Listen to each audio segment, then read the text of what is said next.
Hello, hello. Welcome to the Pure Desire Podcast on YouTube. I am your host, Trevor Windsor. This is a weekly podcast helping you take back your life from the effects of unwanted sexual behavior and betrayal trauma. Sexual brokenness impacts us all, men and women who are stuck in shame and are unsure if healing is actually possible.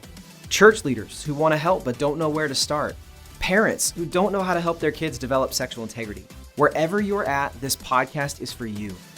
Through sharing stories of healing, interviewing addiction and betrayal experts, and normalizing the conversation on sexuality, we offer a clear plan for recovery and healing from the effects of unwanted sexual behavior and betrayal trauma. You have what it takes to break free, heal your relationships, and take back your life.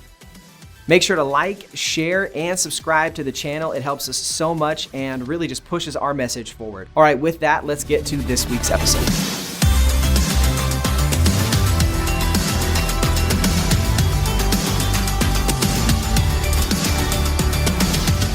Rodney Wright, welcome back. We have him in studio, Nick. That doesn't happen very often. In studio, right here. I know you're usually online, audio quality is suspect, but today it's not going to be. It's going to make it harder to do any volume adjustments without that is true. being on video. That is Do I true. tend to be loud on video? No, not at all. Yeah, my mom said I was born loud, but anyway, Yeah. it's probably true. Let's keep going. All Let's right. keep going. Okay, so for some of us on the healing and recovery journey, the idea of counseling and therapy becomes, I think, a really good option to consider. But we've gotten questions, and it seems like more recently I've been getting questions coming in on the podcast thread of how do I find a therapist? How do I find a counselor if this is what I want to do? And we know that this is part of your story, how you started recovery. And so wanted to just kind of press into your experience. And now that you've been on the recovery journey for a long time, you can speak 26 into years. this. Yeah. So let's just, let's jump in here. When it comes to counseling, when it comes to therapy, especially for Christians, there can be an aversion to that or a negative reaction to that. Why do you think this tends to happen in the church, and why would we encourage counseling and therapy as an effective tool in this arena? Maybe some of it comes just from the world of psychology, thinking that somehow the study of the brain or the mind is somehow, worldly. We wouldn't think about that about any other of the healing professions, like a physical doctor or something along those lines. So I think it just got some negative rap, at least in my upbringing growing up. Jesus was the answer for everything. As I say, your car broke down, just talk to Jesus, you know what I mean? Rather than call the mechanic or the plumber or whatever. So to me, sometimes my faith world was just very simple. And as I continue to follow Christ, I realize that God's help is coming through all kinds of individuals in this world if we're open to hearing it and seeing it. And sometimes it pushes back on our paradigm sometimes if we're not used to thinking that all healing happens within the church, within the local church, within a local church service, within an hour and a half on whatever time that service is. Or in my paradigm, it was the response time. Come down here and be sincere to the front of the building, which we called the altar, and it would all be taken care of. Which was the last hour and a half of the service, probably. For you. Right. The response time. For sure. We logged some hours. Trust me. I tell people I got plenty of punch cards. I've logged a lot of hours in church. If anybody needs to attend a weekend service, I got some cards for you. So I wonder if some of this wasn't just on the practical side too. That for many decades, the mental health profession, and in particular Christian therapists and counselors, weren't as prevalent as I think we're seeing tremendous growth in it now. And so if you think back even a couple hundred years ago in our country, when a medical doctor wouldn't have been as easy to get to, it might have required time and effort and energy. And so you only went when someone was really sick. Like everything else just got dealt with at home. And so I wonder for a lot of Christian families, in the 70s, 80s, and 90s, if some of that wasn't happening, like there aren't that many counselors, we don't really know where to find them. So unless you're really bad, you just deal with it at home. And I think, or in the church or in your community of friends. And I think that's maybe the reality of the kind of church I grew up in. I didn't ever hear anybody badmouth counseling or say you shouldn't do it. But the only people I knew who had gone had really extreme stories.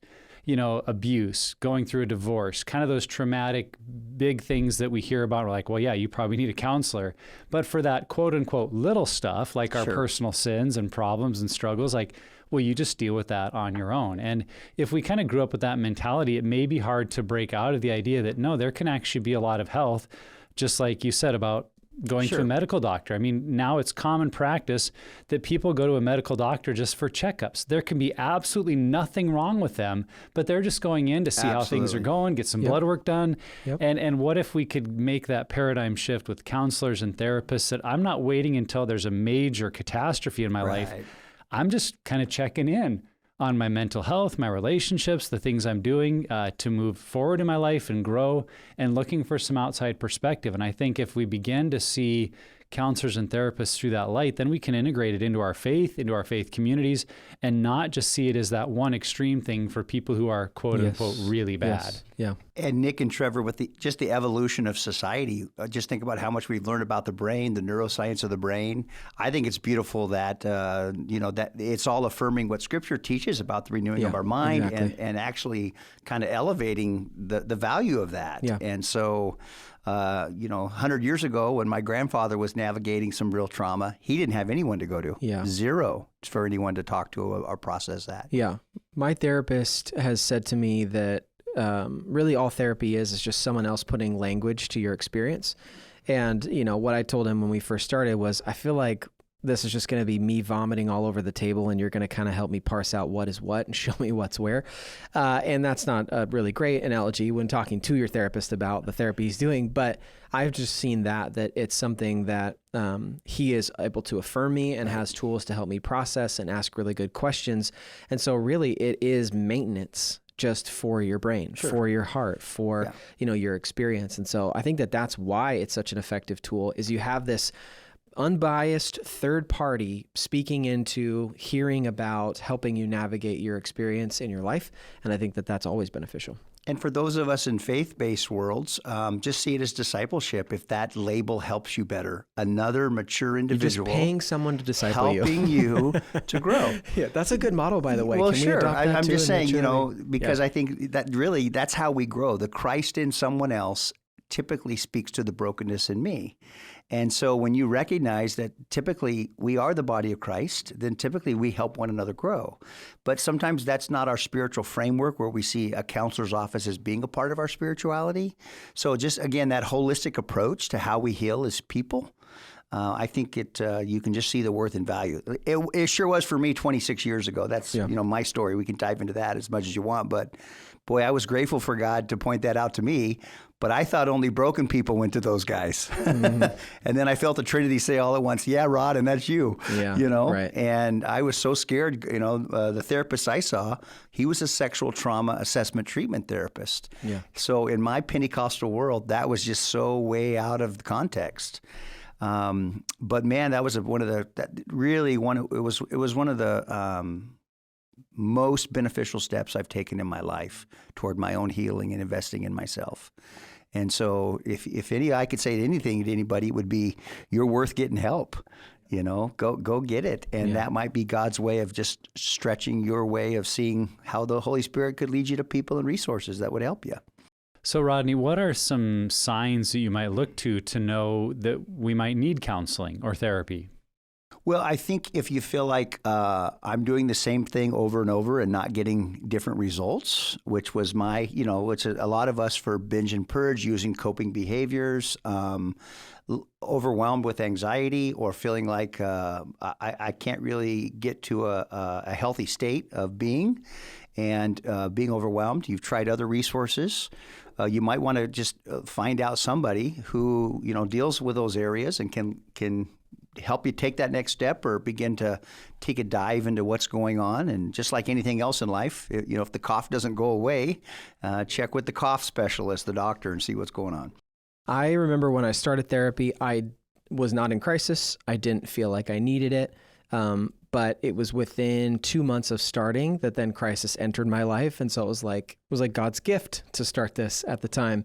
But I just remember feeling like I wanted it. I wanted to have that conversation with someone who didn't know all of the small details of my life, and I don't rub shoulders with them in any other way, that they can objectively look at my life. And I felt like for me, that was a good enough reason to do it. I wanted it, and I wanted to explore it, because what's great is you can decide that you don't want to meet with your therapist anymore. You have freedom to do that. But I just felt like I want to be the type of person that allows experts to speak into my life, allows, people who know more about all of the stuff that goes on inside of me than I do, and can help bring, to your point, some of that discipleship stuff. And Trevor, I think that's what's the word I'm looking for? That's a gift that culture has brought you, where you see it on a very proactive, positive perspective. Where in my world, right, I'm 56. Yeah. So my world was different. Right. It wasn't proactive. It wasn't positive. It wasn't vogue. It was like, man, this is only what the messed up people went to, especially anything around human sexuality, right? Yeah. So I think that's the benefit of society continuing to evolve, the church growing. God's leading us to taking care of yourself on all kinds of levels would be a really good thing to do. And isn't it great where you hear people going to get help and you're like, way to go. I'm so glad you're doing that. Yeah. Versus, I wonder what's wrong with Trevor. Or, did you hear Rodney seeing a therapist about sexuality? You know what I mean? Whatever, Yeah, that's where I would say, if you have a heartbeat and you're breathing, you could probably see a therapist. And we've said that, everyone would benefit at some point in their story to sit down with someone that can help them analyze, understand. On a practical level, I might say if you have a difficulty answering the question, what things about your family of origin or your early development years have created problems or challenges for you in your current present day? And you're like, well, I'm not sure. I've never thought about it. Man, that's what therapists are there to do, is help you understand the connections and the ways that your story pieces together. Because as we've talked so much on this podcast, when we can make sense of our story, when we can understand what happened to us and how it impacted us, even if we grew up in a relatively good, solid Christian home, as we all know, can be very wounding. We need to understand that we've been impacted by it in ways that we're probably still living out today in unhealthy ways. And so a therapist, a counselor can just be there to help us unpack that in ways that really are difficult to do on your own. The other thing that I would say, if you're looking at, well, how do I know if I need a counselor or a therapist? A lot of what Rodney said is spot on. But I would say if you have taken steps into community and to group, because we get that a lot at Pure Desire, people say, well, I'm doing group at my church, I'm doing group online. Those are great steps. But if you find that you've taken that and you're still getting continually triggered by something or really wrestling with some unresolved anger, that's where having that expert opinion, a professional who can kind of look into the situation, is really helpful. And then the final thing I would say that I don't know if we've mentioned is just if you're facing significant relationship disturbance, your marriage is really tanking, things are very, very difficult at home. I just feel like no matter how much good work you can do on your own, if your relationship is really in peril, having a neutral third party, or even better, like we do at Pure Desire, having two neutral third parties, one for each of you that can speak into your situation, is, I think, an absolute must. Because I always said as a pastor, I thought couples came in for care or counseling 5 years too late. That the patterns of unhealth in their marriage that were driving them apart were usually about 5 years in the rearview mirror. They just waited and waited and waited. And sometimes by the time they came in, they were at that point that it was irredeemable, truly, or right on the brink of it. And so I would just say, man, if you're having continual troubles in your marriage, go get help. Get a counselor to speak into it, because you really just need that outside perspective to work through some of the things you're facing. Makes me think about what you say all the time, is that healthy people seek help. Right. And oftentimes we feel like seeking help is what makes us seem unhealthy. Right. But it's actually the opposite. And think about the parent that can say to the kids, hey, mom and I or dad and I are going to go to see our counselor this week. We'll be back. That you're actually modeling something really healthy for your kids. Totally. And when you have problems, little Johnny and Sally, we want you to go seek help too. You know what I mean? Yeah. Rather than somehow what's wrong, we're investing in us. Yeah. So. Okay, so you've already brought up the part of your story, and I can never remember what his designation is, this therapist that you saw. Oh, his title? Yeah, say it again. Sexual trauma assessment treatment therapist. Okay, so what I love... I had to abbreviate it on the check because I couldn't even write that language. I had so much shame around it. What I love is that you've known Justin for 5 years and you call him Jason every once in a while. But I know Harrison, his son. And Harrison's birthday's coming up, by the way. Listen, so let's get Harrison let me finish the thought. Okay. I have never heard you misspeak his title, your therapist title. It blows my mind that you can remember that. It's amazing. Okay, so you talked about that. Yeah. How did you originally find him? Yes. And how'd you get hooked up with this therapist? So, it was interesting for me, Trevor. I was, a young pastor in a church, and I loved God, and I really wanted to change, but the way I perceived my faith wasn't transforming me. I'll say it that way, because I don't ever want to validate the life, death, and resurrection of Christ, or who God is, or the body of Christ. Sometimes I just think we have a distorted view, and some of that's our own brokenness, and some of that's just how it gets handed to us. So when my praying, reading the Bible more, confessing to people who I thought were significant, that I thought were spiritually mature to help me, when none of that stuff helped, I was really at a desperate place, and I said to God, could you lead me to people and resources that could help me? That was my prayer. And I would challenge anyone to listen, make that your sincere prayer, but just be open to who God may lead you. It may be outside of your box. So that was my prayer, and I was sitting in a Sunday service wearing a suit and tie like good pastors do back in the 90s, and I felt as if a spotlight was on the drummer, the guy playing the drums in our church. And I felt as if the prompting in my heart, go see him. And I knew that he had led groups there in the basement of the church back in those days for people with sexual addiction. But I didn't have that problem. I just had a problem that was reoccurring frequently for over a decade. But anyway, so Not I the just, same. yeah, exactly. Yeah. But guys, I'll never forget it. It was just one of those sacred moments. And I've had maybe 4 of them, 5 of them in my life where you just know that something's prompting you beyond yourself, which the language I would give it is you feel the Holy Spirit prompting you to participate in something that's beyond you that can be very helpful. Yeah. And so, again, I was just no way I could never go see him. That's for messed up people. And yet I knew that I knew. So his office was in Salem, Oregon. And I remember going in, he had like an access door in the alley. So it was, I felt like I was sneaking into a porn shop or something. Right. You know what I mean? Like with my hat pulled down low and glasses on, But it was kind of like, man, it was kind of scary. Honestly, it was so scary in my religious bubble. And I asked him when I got in there, told him why I'm here. And I said, will you pray for me? And he said, no. And then he used a profane word. And I thought, Holy Spirit, are you sure this is the right guy? I was like John the Baptist. Is this the one, or should we look for someone else, Right. But he was just deconstructing some of my religious framework that wasn't helpful. He later said, Rod, I will pray for you, but not right this second. Yeah. You think prayer's magic. Yeah. But there's your part and God's part. And so I found somebody that was competent as well as compassionate. Mm-hmm. That's a Bob Vandermeer line that I love, that I hear him say all the time. So I felt like he wasn't someone that didn't know. We went through some Patrick Carnes resources, and I learned about my sexual addiction cycle. And then I worked through all my negative sexual history with him, at least all that I could recall. And it wasn't about, I like to say, I went in on Tuesday, hoping to be fixed by Friday to look good on Sunday, right? And it turned into a 3-year relationship, which was such just a paradigm shift for me about, this is about growth and maturity, not about instant. It's about retraining the brain, renewing the mind.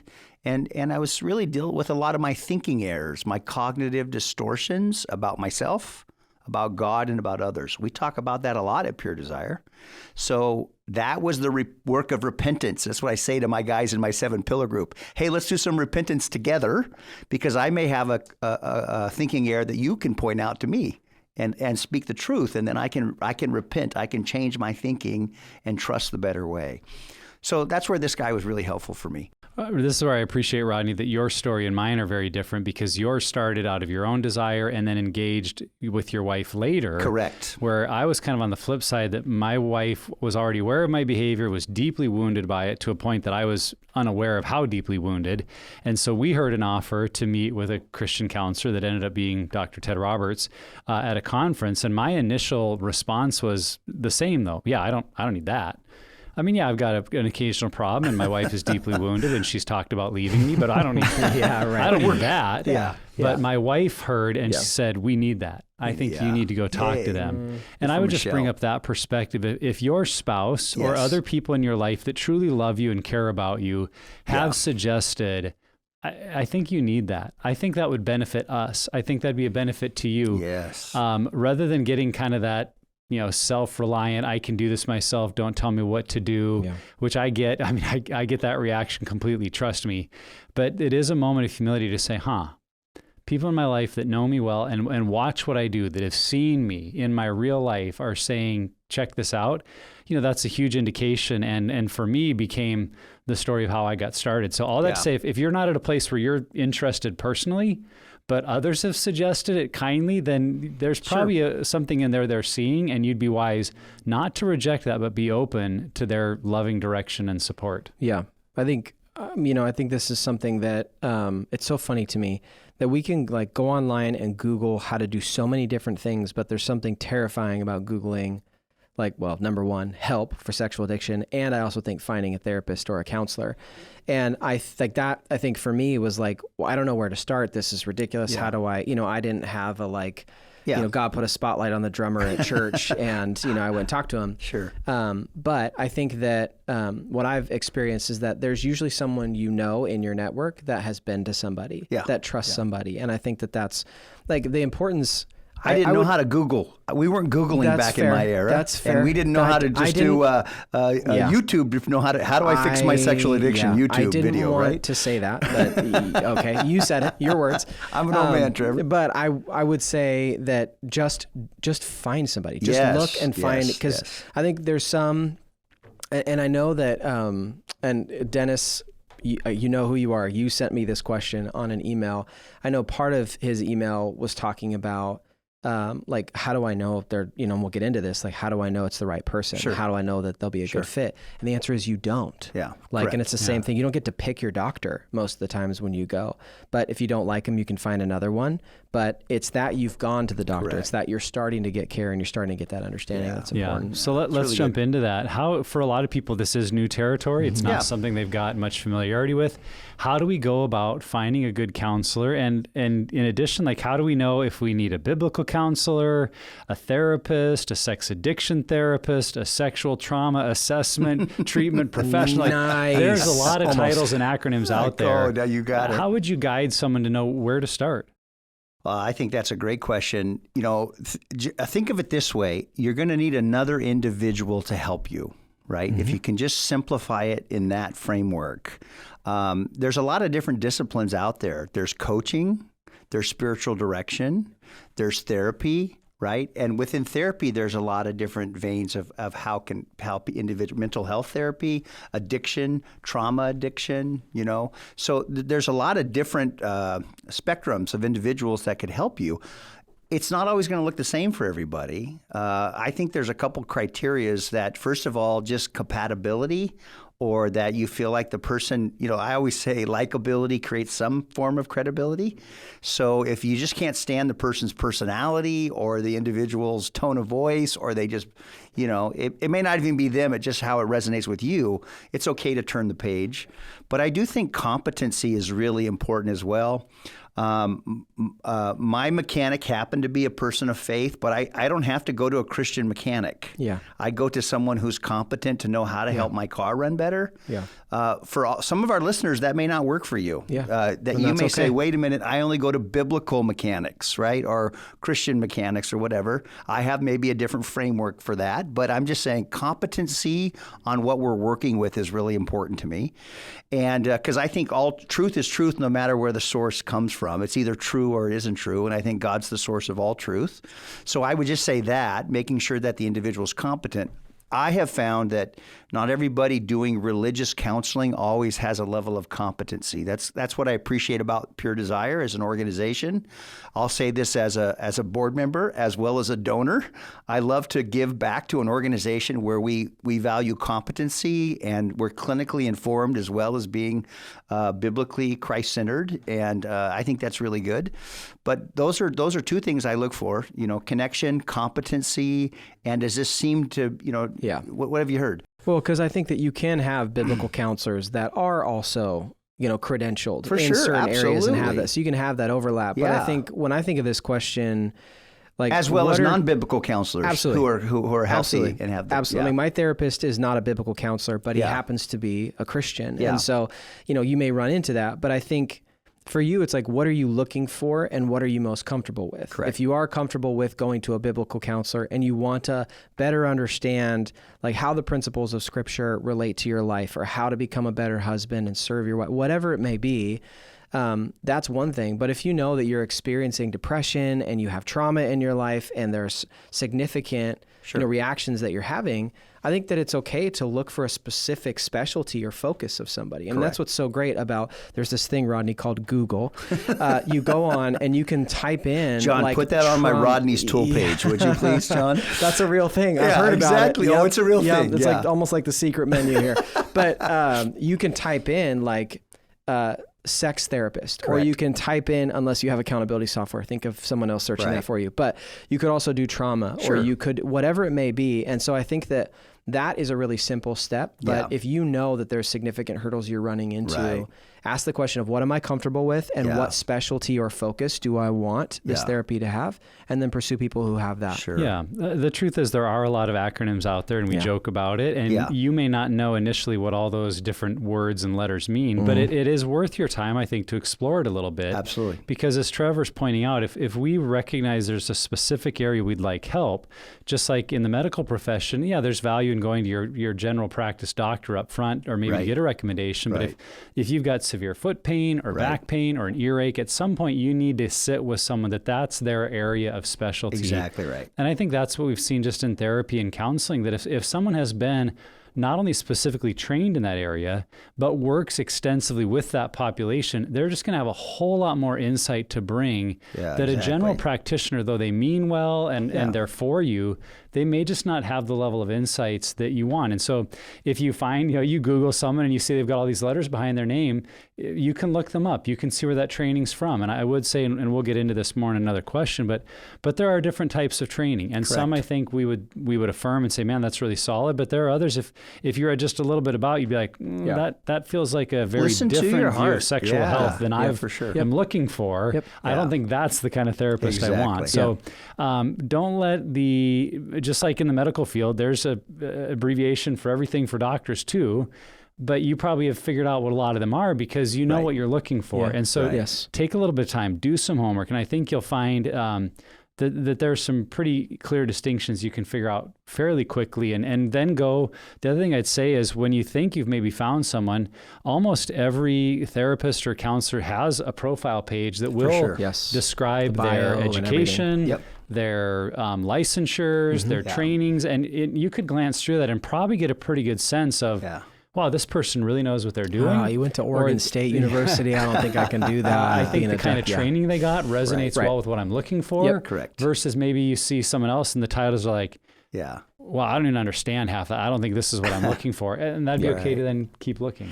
And Nick, I did not have a Pure Desire group 26 years ago. And so for me, everything I work through, like my arousal template, we work through that with my therapist. But I would have loved to have a community of other men that I'm navigating this with, and a curriculum that's helping me even understand that at a different level together. So, for me, I had to learn, I thought everybody needed a therapist at one point. Not everybody does, but boy, there's sure benefit. But if you can do both, if you can do group work and therapy work, boy, together, I think they can really be great. So we talked a lot in that question about, the kinds of therapists and discerning some of that, but real practical here, Rodney, what would you suggest? Not everyone's going to wait for the light on the drummer and the Holy Spirit to say, go talk to that person. What practical steps? It happened to me, though. I'm just saying. I totally believe you. And I know there's other stories out there. People would say, it was really, it was a real deal. This is how I found a counselor. But how would you I'll explain tongues later. Thank you. Yeah. How would you practically suggest someone go about getting started with a counselor and taking those initial steps? Well, first of all, maybe you know someone in your family of origin or your friendship or your work environment that is vulnerable enough to say, I sought help for a problem I've had in life. That's sometimes a trusted friend, someone that you feel like is vulnerable with their own story and really doesn't have any shame around seeking help. Those are always good people that I find that will tend to lead you away. Mm-hmm. You could go to our website, actually. Pure Desire is a wonderful way to begin to look, especially in our field, that you can come and get a free assessment from one of our clinicians. Mm-hmm. And if they can help you, they will. And they'll also point you to other resources that are out there. So there's a number of things. Check with your local church, maybe in the pastoral care department. They have a list of resources at your congregation, someone specific in your area. Yeah. We can do a lot through telecare these days, through Zoom and all that type of thing. Check your insurance. I didn't have insurance. I paid $70 an hour back in those days, and that was a lot of diapers for those 3 kids of mine. Sure. So anyway, but it was worth the investment. So there's a lot of factors involved about where you should look and how. And again, not to under-spiritualize or over, but just ask God, lead me to people and resources. Right. Some maybe this podcast could be an answer to that prayer as far as guiding you to someone that could help you. Yeah, you know? I think one of the fears when looking for a therapist is, how do I know they're good or they're bad? And I think that the simple answer is you don't. Right. But I think that, I would say you don't know if they're good or bad, and it's okay to have an initial session and then evaluate. I know with my therapist, it was that, like, let's have a consultation. Let's talk for about 15 minutes and we'll see, like, and what was interesting is he said, we'll see if I feel good about helping you and you'll see if you feel good about me helping you. And so it wasn't just a, like, if you sign up, I'm ready to go. He was also evaluating, am I a good fit for you? Are we a fit? Yeah. But I also think, like, if and when you enter into that space with your counselor, with your therapist, whatever it is, to not have these big expectations of this exactly how it'll go. I was just having a conversation this last weekend with a friend who was saying that she wasn't really loving therapy because she would get in and sometimes, it's funny. I was just having this conversation just this last weekend that it was, sometimes we get into the session and I don't really have anything to talk about. And I'm like, yeah, and then what happens? And she kind of was exploring a little bit more, and I told her about my experience where there have been times that happens where I'm like, Jacob, I don't got anything today. And he's like, all right, well, let's poke around. Like, how's work going? You know, how's stuff going with Amy? How are stuff with the boys? How are you doing taking care of yourself? And we'll find one. And then it's just how's like, your friendship with Rodney? Yeah. And then I was like, oh, God, Rodney. Wow, here we go. Rodney, okay. But there are so many times where I've thought I'm just going to make this passing comment and move on to what I want to talk about. And then 50 minutes later, we're still talking about that same thing. Yeah. And so I think that finding one and evaluating one, like, just start and then evaluate, but make sure that you're not putting this standard of, we have to talk about exactly what I want to talk about. And again, it's this is the visual that comes to mind.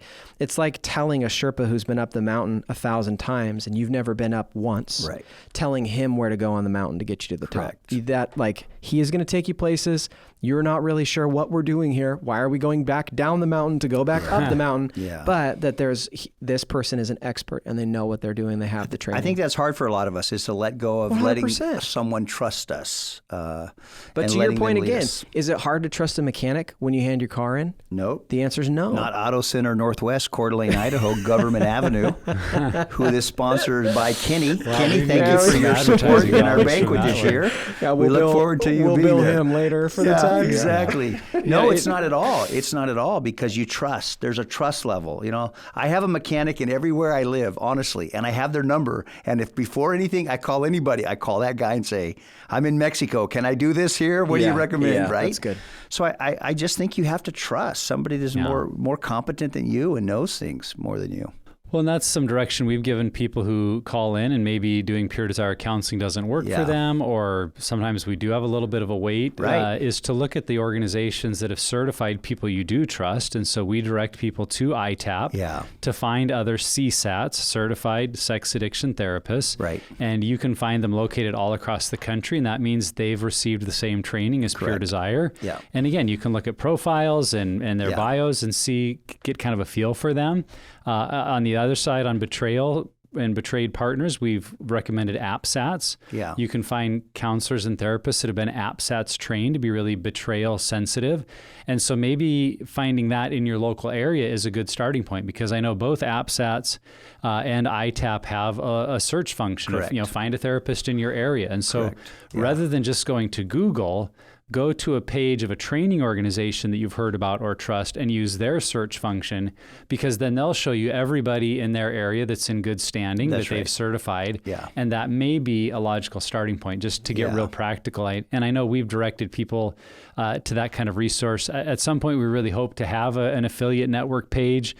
We do have some suggestions, but you know, when you're talking about the whole country, they're kind of few and far between right now, because we just haven't had the manpower or resources to develop all of that. Yeah. So we're often just directing people to those websites and having them search from there. Totally. And one of the things that you might find on like either iTap or AppSats, their listserv, is that there may be clinicians, therapists who are not Christians. And so that's an important question I think that we address in this conversation is it important / essential to have a therapist or a clinician who follows Jesus, or is there value in having someone outside of our faith practice to be helping us as well? Yeah. Are you asking that as a question? I am asking that as a question. Well, you don't have to agree with my answer. Let me start with that. I give you permission to think. Done. Yeah. Okay, great. Yeah, done. Yeah. But in my opinion, no.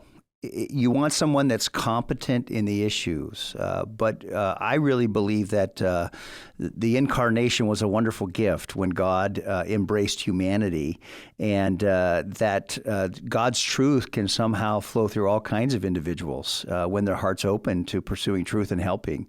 And again, you've heard me say it, I don't have to have a Christian plumber or a Christian, whatever. I just want someone that's really competent that can kind of help me in these regards, and that has taken God's truth or wisdom. They may even announce God's truth, but they've taken truth and let me speak to maybe some of the fear that maybe motivates that. Is that would I want, like having someone who's not a Christian poking around in my engine in my car? No big deal. But the idea of letting someone in, and I think this is whether it's legit or not, a fear of letting some psychologist or some therapist that isn't a Christian in my mind or in my soul poking around, that there's that fear. Can you speak to that? Well, it would be like a heart doctor or, as we get older, there's other procedures we have to have done. I think I know what you're talking about. So, there's a trust level. Yeah. And so, again, this is where you're kind of discerning, just like if I had cancer and there were 4 cancer, options for me to go get help, I'm going to discern what might be the best one for me. And is this a caring, trustworthy individual? What is their record state? Who has been with them before? You're going to use some discernment about that regard. Yeah. On the other side of that, I would really caution people who maybe would go to just a zealous pastor who has such a heart to help every human being in the world, but doesn't really have a level of competency to understand trauma or understand how trauma affects addiction or understand the neuroscience of the brain or some of these things that are really integral about abuse.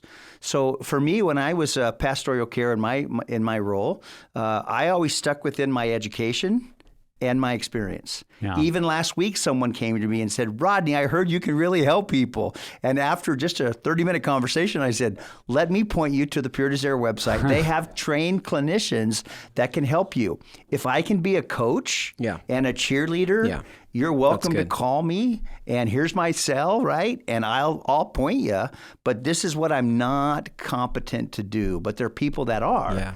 And so I think that's just a piece of that. Good-hearted Christians are not always your most competent people to really help you. So discern. Again, it's a discerning process. Yes. Don't you think so, Justin? Does that make sense? I like how you're using, use discernment and look for competency, because I do think those are better maybe guidance than just Christian or unchristian. In Rodney's story, he had grown up in a Christian home, was serving in a good church, had a godly wife. Shout out to Tracy. Yes. So he was surrounded by a lot of really good Christian community. Yes. So his need to maybe find therapy from another Christian voice was probably a lot less than if someone was in a totally different situation, who maybe is from their family's not Christian, they're not in many circles of Christian friends. I mean, they may be a little more cautious of what kind of input am I going to get in this area of my life. So some discernment there.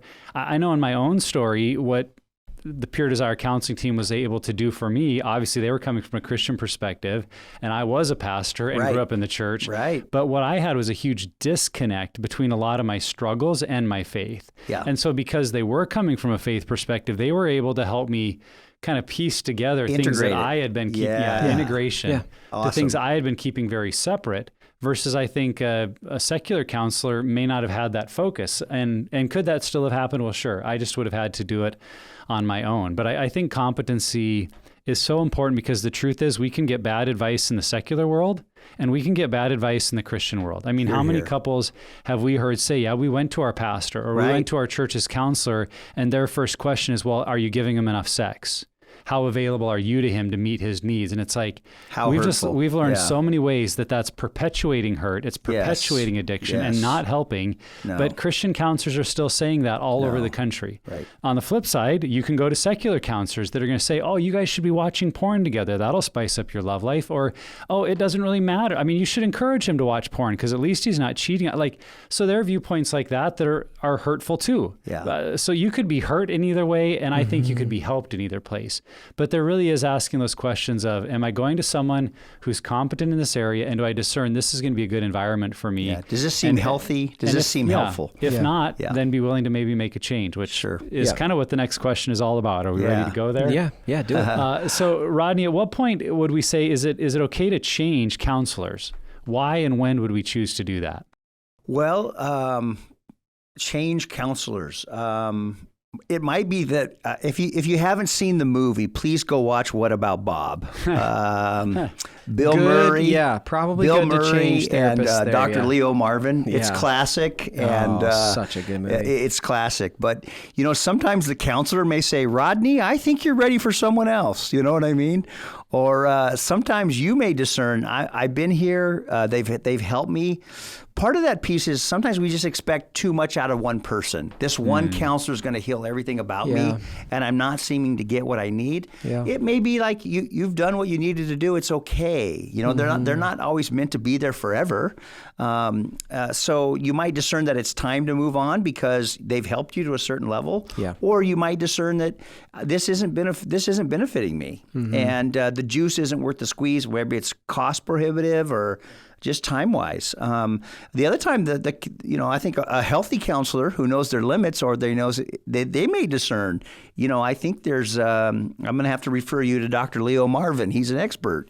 Something along those lines. Yeah. So I think it's both ways. Just discerning that. And maybe you can get help now. A good counselor, in my opinion, will help you build a support group. So you're not leaning just on one individual. Again, that's why I just say, man, if you can get counseling and be in a group, be in that healing community, now you got 6 guys that are speaking, hopefully, or 6 gals that are encouraging, and there's different pieces of counseling that we can get from others as well. Well, and I think there can become an unhealthy relationship that you're sort of talking about with a therapist where my health is somehow codependent on this therapist or this counselor, and like, no, I can't do life without you, when in reality, counseling is equipping you to do life on your own. It's just giving you tools to manage it in a healthy way. Because even though I've done therapy for a couple of years, my therapist has not once made a decision for me. I have made the decisions, but they may be fueled by conversations we've had or tools he's helped me with. Yeah. And so, and we've had that conversation already where it's like, hey, look, things have died down a little bit. It feels like you got a good grasp on life right now. Like, let's take a break and circle back in 6 months. And that's okay. Sure. That's totally okay. Sure. Also, you're not married to this person. So if you want to change, you totally can. Or insurance drops, or it's costs too much money, whatever it may be. But the point, again, is you're having someone put language to your experience and equip you with tools to manage life on your own. And so the hope is eventually you may not need therapy. And sometimes, to your point, we put all the eggs in one basket. I'm going to go see this one individual. They're going to take care of everything, and they disappoint you. That may not be on them. It may be on you. So adjusting those expectations about, is this helpful?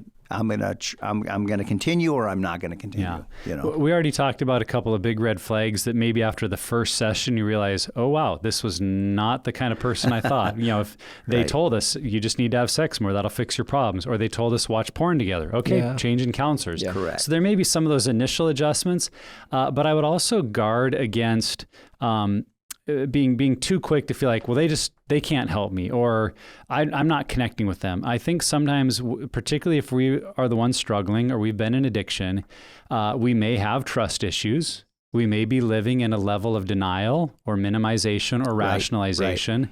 And very often the therapist or the counselor is going to be the one to start poking at those areas and trying to pull back the covers that we've held down and expose some things to the light and talk about, and that is not fun. I mean, I remember times in my counseling with Dr. Ted, I was just like, I do not like this man, and I think I want to punch him. But you good luck with that. I know. I'm thinking about how that would have gone. You stay and you're like, okay, I'm going to sit in it and I'm going to be uncomfortable. And sometimes it was just because my wife would knew if I quit or walked away. So you stayed in, and boy, then I start to see how much of that was me and my reaction. Exactly. And I think I've just heard a lot of guys that like, oh, that counselor didn't know what he's talking about. And as I hear what they were referring to, I was like, well, actually, I think he was really calling out your stuff in a way that made you very uncomfortable. Or you didn't feel like he took your side. You felt like they took your wife's side and said, you've got some hard work to do. And so you bagged out. And I just would encourage you, if what's motivating you to change counselors, I didn't like what they are asking me to do. And others would say, boy, that sounds like a really good exercise, actually. Right. Or I didn't like the truth they spoke into my life. And a friend would say, actually, that sounds pretty true.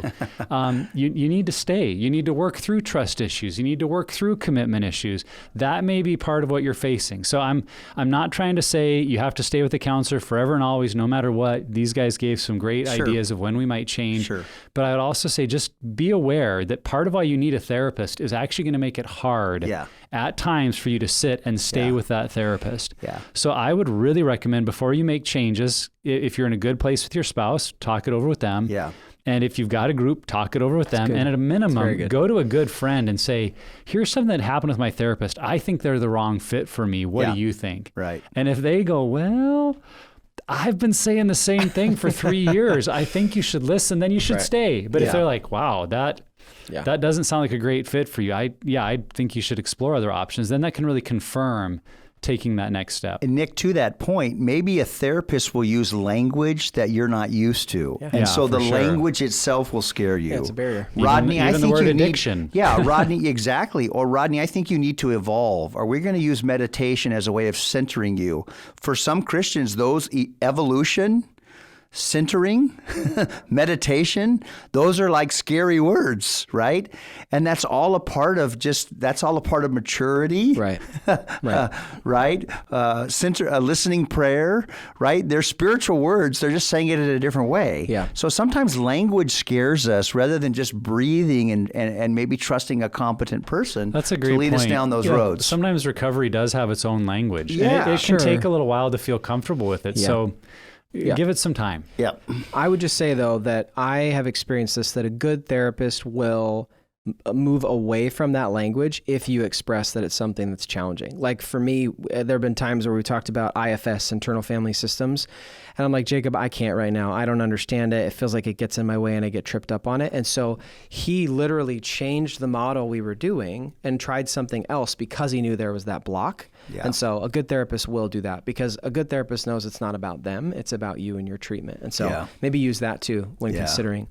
Okay, so wrap up. This is a pretty traditional question we have, but just what final encouragements might we have for someone who maybe is evaluating, do I need counseling? And then what it looks like to step into that. Well, I just would say, first of all, if you're a therapist listening to this podcast, thank you for you. I can't, very thankful for you. And I can't think of a better place for you to invest into than Pure Desire, because we're championing your work that you're doing.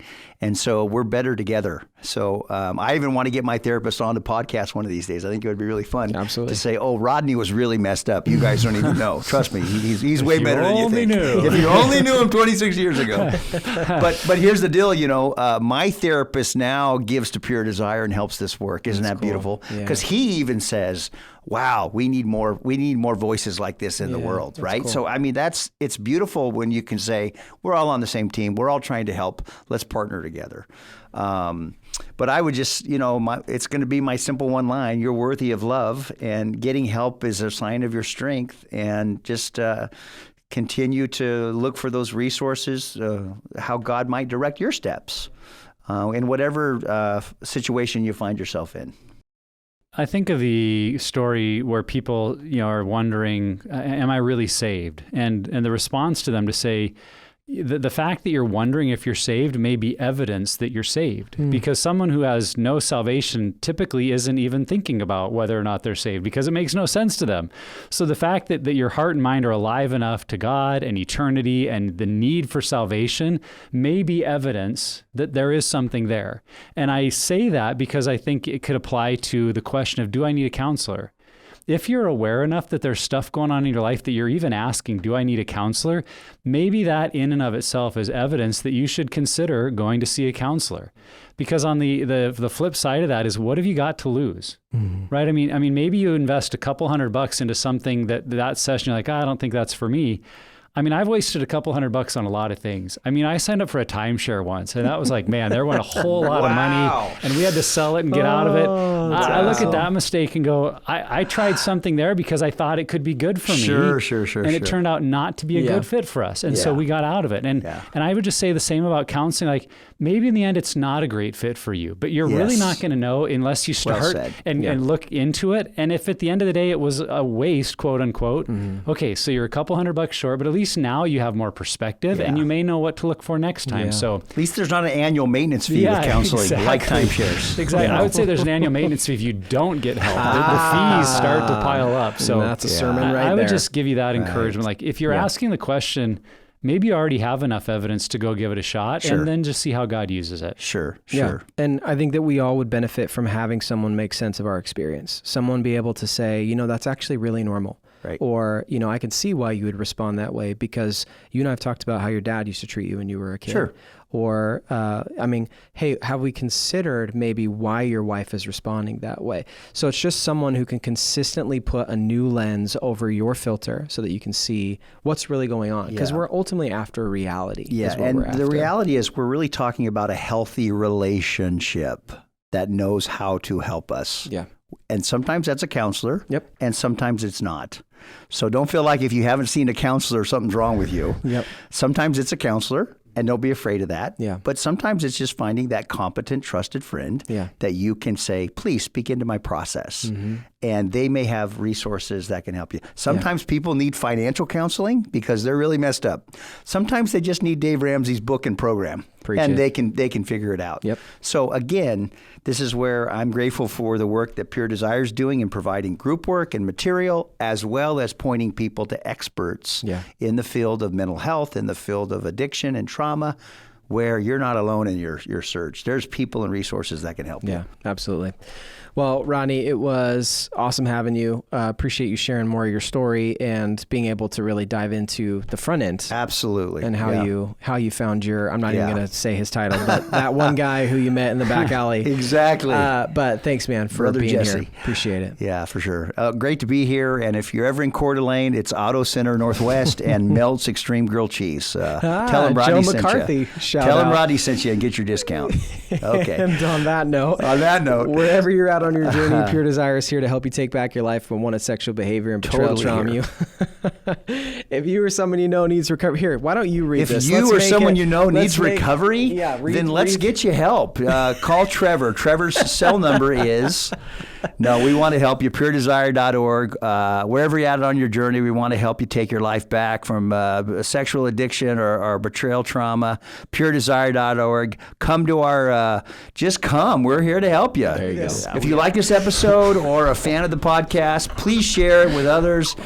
Make sure to check it out. Full episode YouTube. Lastly and not, don't ever stop being healthy. Ever stop being healthy. And there'll never be an episode like this again. Yeah. And this is my last podcast, so I want to say it was great being here. And I'll never be invited back again. Okay. All right. Check. Leo Marvin. Dr. Leo Marvin. Boom. I think that's a wrap.